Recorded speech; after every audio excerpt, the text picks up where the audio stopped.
শুভ দুপুর। দুপুরে রান্না বান্না করছি কাঁচামরিচ টমেটো দিয়ে দাঁতিনা মাছ রান্না করব।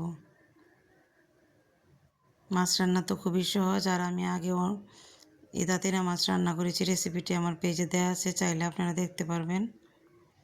শীতকালে কাঁচামরিচ দিয়ে তরকারি রান্না করলে খুবই ভালো লাগে, আর আমরা বেশিরভাগ সময়ই কাঁচামরিচ দিয়েই সব তরকারি রান্না করি।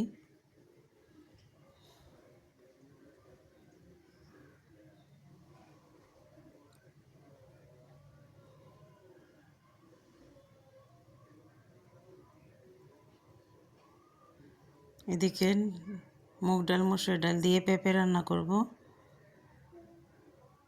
মুগ ডাল মসুর ডাল দিয়ে পেঁপে রান্না করলে এটা খুবই ভালো লাগে। রেসিপিটি আমি আগে আপনাদের সাথে শেয়ার করেছি, এই রেসিপিটিও আপনারা আমার পেজে দেখতে পাবেন।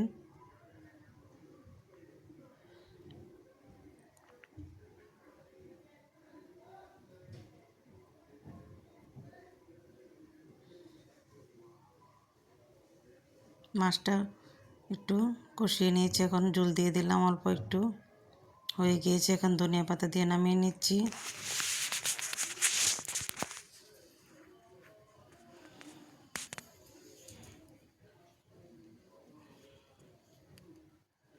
এদিকে আমি বেগুন ভর্তা করেছি আর কিছু পিঠা বানিয়েছি।